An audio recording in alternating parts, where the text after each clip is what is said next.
Doctor S Vijayakumar, keyhole brain and spine surgeon, neuro one hospital.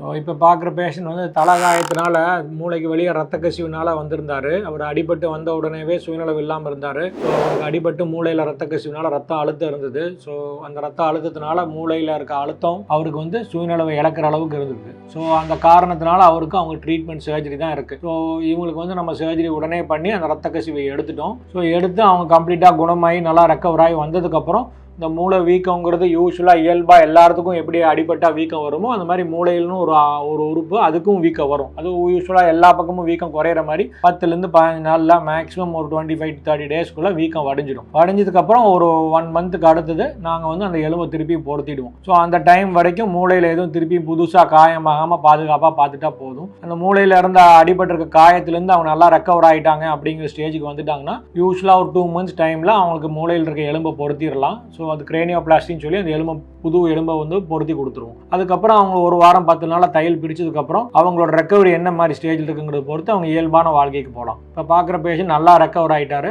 அவர் நார்மலான லைஃப்பை lead பண்ணுறாரு.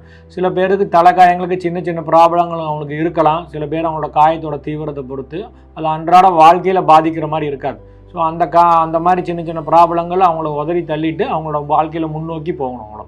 வணக்கம். நாங்கள் வந்து கடலூர் டிஸ்ட்ரிக்ட்லேருந்து வந்திருக்கிறோம். எங்கள் வீட்டுக்காரருக்கு பைக்கில் போகும்போது லைட்டாக ஒரு ஆக்சிடென்ட் ஆகிடுச்சு. அதில் நாங்கள் வந்து பெரம்பலூர் ஒரு ஹாஸ்பிட்டலில் போய் அட்மிட் பண்ணோம். அவங்க ஸ்கேன் எடுத்ததில் வந்து மூளையில் ரத்த கசிவு ஏற்பட்டிருக்குன்னு சொன்னாங்க.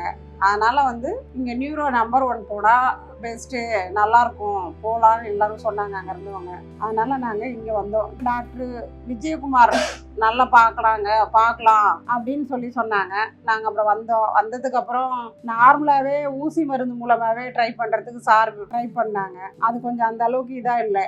அதுக்கப்புறம் ஆப்ரேஷன் பண்ணலான்னு கேட்டதுக்கப்புறம் நாங்கள் சரி கை கால் செயலில் இருந்துட்டால் என்ன பண்ணுறது, பண்ணிக்கிறது நல்லது அப்படின்னு சொல்லி யோசித்து நாங்கள் ஆப்ரேஷன் பண்ணுறதுக்கு ஒத்துக்கிட்டோம். ஃபஸ்ட்டு நமக்கு வந்து மண்டை ஓப்பன் பண்ணி ஓப்பன் சர்ஜரியே பண்ணி அந்த கசிவை சரி பண்ணாங்க. சரி பண்ணிவிட்டு அதுக்கப்புறம் 3 months கழித்து அதே இதை வச்சு ஃபிக்ஸ் பண்ணி இது பண்ணாங்க. ஃபஸ்ட்டு பண்ணும்போது 3 நாள் ஐசியூவில் இருந்தாங்க.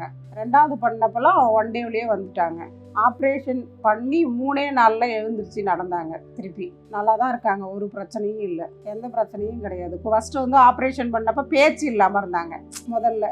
அப்புறம் நாளடைவில் அதுவும் வந்து இந்த மண்டை ஓட்டை வச்சு ஃபிக்ஸ் பண்ணோடனே பேச்சும் வந்துருச்சு. நல்லா இருக்காங்க, ஒரு பிரச்சனையும் இல்லை. எங்கள் வீட்டில் வந்து SCTCயில் ஒர்க் பண்ணிகிட்டு இருந்தாங்க. அப்புறம் இந்த ட்ரீட்மெண்ட்லாம் முடிஞ்சதுக்கப்புறம் நல்லாவே நார்மலாகவே இருக்காங்க.